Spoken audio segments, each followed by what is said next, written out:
everyone, this is when Dave reacts. Joker the movie spoiler review.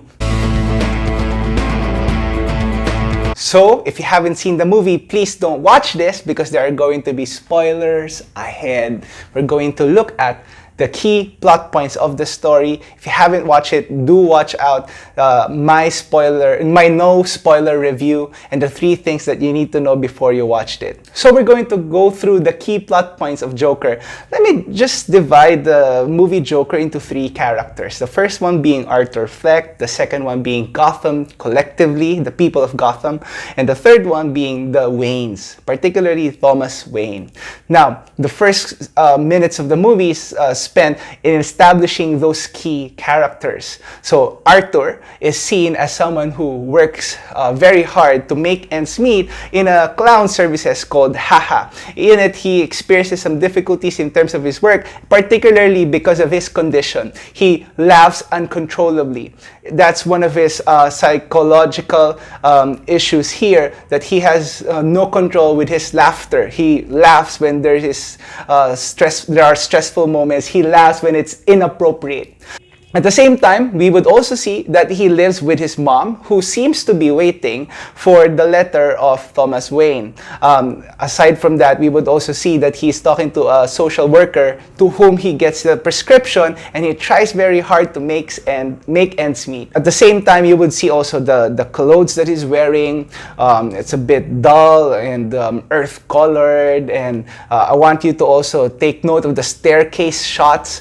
The earlier scenes about the staircases, it's depicted as dark and gloomy, and he's trying so hard and walking slow to climb those set of stairs. Now, I would also say here that Arthur has 3 people that keeps him sane. The first one being, of course, his mom, who seems to be taking care of him. The name of his mom is Penny. The second one is his neighbor, Sophie, who seems to have an interest in him, even though Sophie and Arthur happen to come together in an elevator just once. And the third one is Robert De Niro's role, which is Murray Franklin. And Murray is someone that he really looks up to. This is in direct inference to the king of comedy, to which Robert De Niro stars as well. Now, De Niro doesn't really appear that much in the movie, but when he does appear, he really brings the story forward. So he imagines himself being in that show, to which Murray tells him that he feels like he is a son to him. Now, the second character that we would see here is Gotham. Gotham is seen here as a place of instability, wherein the poor people are in the brink of revolution. And to which one of his workmates gave him a gun and said that he needs this for his self-defense. Could you imagine that? A weapon in the hands of someone who is psychologically unstable. The third one being the Waynes. Now, the Waynes is not so much in reference to the Batman character as it is to represent an image of those rich people who seem to have no care for those who are poor. Now, the Waynes here are seen as a symbol of those people who tries to help the city, but at the same time lacks empathy to it. Now, the inciting incident, the one that carries the story forward, was that in one time, Arthur, on his way home after losing his job because he accidentally drops his gun and got fired from his job, while he was on a train, 3 people from the Waynes happened to do something wrong to a girl, to which Arthur, because of the stressful condition, laughs, and then they go to him and they beat him up, to which Arthur started shooting them. After that, he said that that's the first time that he really feels something. Now, effect of that event, Arthur killed those 3 people from the Waynes, to which Wayne was forced to say that those poor people are like clowns. And because of that, the whole Gotham people, especially those who are marginalized, are planning to start the revolution. The government has cut funding for the social worker to which Arthur was attending, and now Arthur is left off with no medications. It seems like no one is listening and no one cares. So imagine the tension slowly building up. Arthur just killed those 3 people, to which started the clown movement within Gotham, to which the people here, it seems like they are not being cared at, and to which the Waynes, the rich people, calls them clowns But he later on retracts that message, and he says that he is their beacon of hope and he would run mayor soon. When we go to the climax, we later see that the clown movement is starting to gain traction, and they have set a date of strike, and that strike date is, I think, the date that Wayne would announce his candidacy. At the same time, his relationship with Sophie progresses, and Arthur would have a chance in a small-time comedy bar to try out his script. And it's not going to last very long. Arthur sees a letter from his mom, Penny, and he sees there that Arthur is Thomas Wayne's son. Could you imagine that? He could be a half-brother to Bruce Wayne. Now, somewhere in that time, he decides to visit Thomas Wayne, to which he sees, I think, 10-year-old Bruce Wayne, and to which I think that was Alfred Pennyworth, who says him that Penny was crazy. She's a crazy girl. And now Arthur is disoriented. He doesn't know what's happening. At the same time, the police are catching up in their investigation to those 3 people who got shot in the train. And their leads lead to Arthur. So they interrogated his mom, to which Penny was sent forth to the hospital because of stroke and because of the stress that the police brought. I would say the Act 3 of the movie starts off when they were in the hospital. When Arthur was in the hospital comforting his mom after her stroke, with Sophie, his girlfriend, trying to comfort him. And at that moment, the show of Robert De Niro appears in the hospital, to which he sees the comedian, the person that he looks up to, make fun of him. Apparently, there is a video clip of Arthur performing his comedic acts and no one's laughing. And it brought the smile on Arthur's face into a frown. You will literally see it in the face of Joaquin Phoenix, and his transformation is slowly beginning to take place, and it becomes a downward spiral from this point onwards. He then goes to see Thomas Wayne, and they have a confrontation, to which Thomas Wayne says that his mom is crazy. Nothing new there. And then Arthur was trying to see if Thomas was his dad, to which Thomas, of course, rejects it and then calls his mom a crazy and says that he is adopted.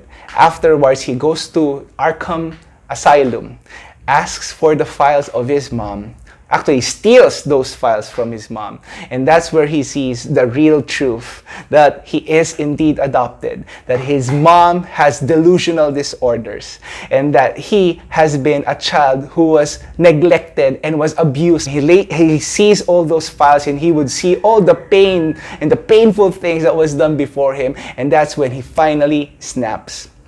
He goes back to the hospital, and then he kills his mom. Then afterwards, he goes to the place of Sophie, to which the viewers would be surprised because Sophie doesn't know him.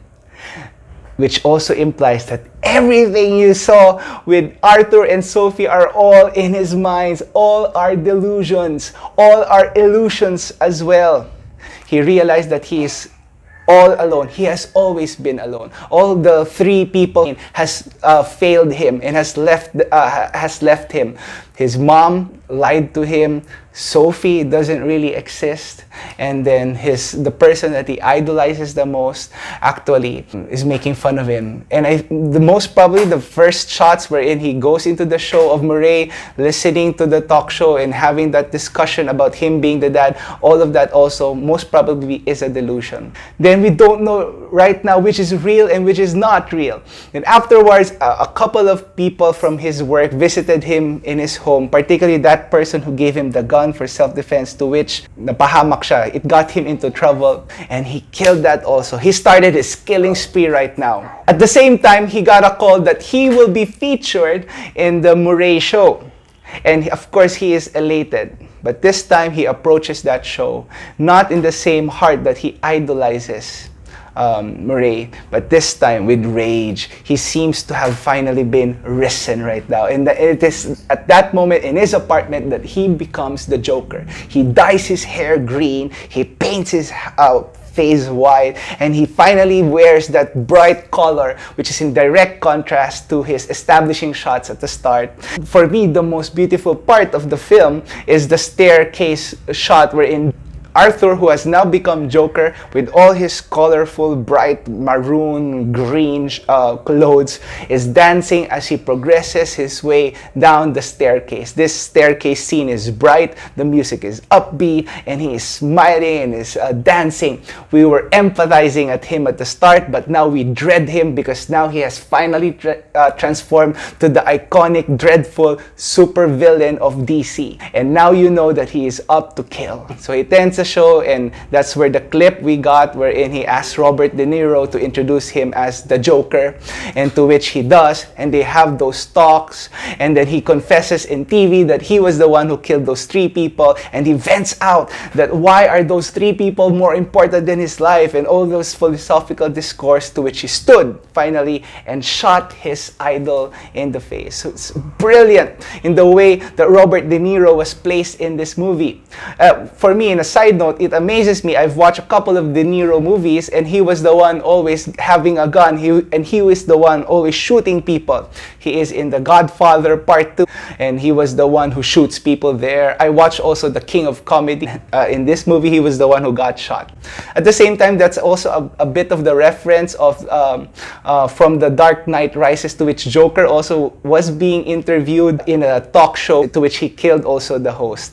So I wasn't really that surprised. I know he's going to kill people in that talk show, knowing that that is the persona of Joker. So but when he does so with intentionality. At least the movie is. And it's not as violent as some other movies, let's say Deadpool or what have you. But there is violence there because it was built up properly by the director and the script. The last couple of minutes is spent when Joker was caught inside, and he's now inside the police car in transit to be brought to the jail or maybe the asylum. And as he was being brought there, he was looking around Gotham, which has now finally progressed with him. All of a suddenly, boom, an ambulance hits the car. We think Joker's dead, but the people of Gotham who are wearing clown masks brings him out and waits for him to recover his senses. When he does gain consciousness, he sees the people around him, to which he does the iconic pose of this movie. Using the blood in his mouth, he puts a smile in his face. So look at those 3 characters. Arthur has finally evolved to that iconic villain Joker, and he started killing people. Gotham has descended into chaos and craziness along with him. The last person that needs to be discussed are the Waynes. We see Thomas, Martha, and Bruce Wayne leave the theater, entering the crime alley, to which a masked criminal followed him with a gun, shoots Thomas Wayne, shoots Martha Wayne, takes the pearl, and there you have it. We see here the origin of Batman. As the camera zooms out, we see a young Bruce Wayne dumbfounded by everything that has happened to them. Now, the movie is pretty much straightforward until we reach the last couple of minutes of this film. Arthur is now recounting everything that happened, or everything that we just watched, to a social worker who happened to be who looks so similar to his first social worker at the start of the movie. And now we're not sure.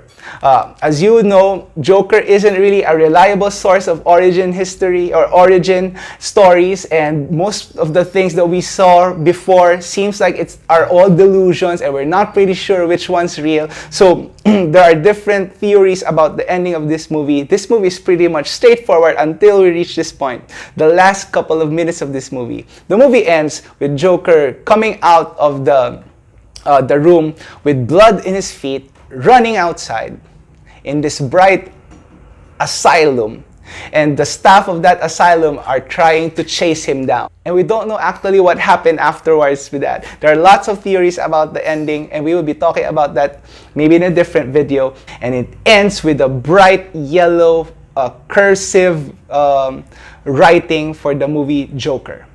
It started off grim and it ended off bright. Now, I would say that this movie is very bold in the sense, in a world where Marvel has perfected its formula of a superhero movie, here comes someone with artistic freedom taking a well-known character and delivering a different take into it. Now, I know some of us here doesn't like Joker having a particular origin story, especially when Joker has said in his other origin stories that he prefers to have a multiple choice. And this movie did deliver that. This movie did have multiple choices about how you would interpret it, how it ended, what is true and what is this needs to be watched again. I would really would like to watch this again, but this time to look more into the details of the movie to support the different theories about this. So there you have it. That's my spoiler review of the movie Joker. Let me know what you think about it. Which parts did you not like? Which parts did you like? Would you agree that the staircase scene of Joker dancing is really epic? Let me know what you think about it by commenting down below. Like, subscribe, and share. This is When Dave Reacts.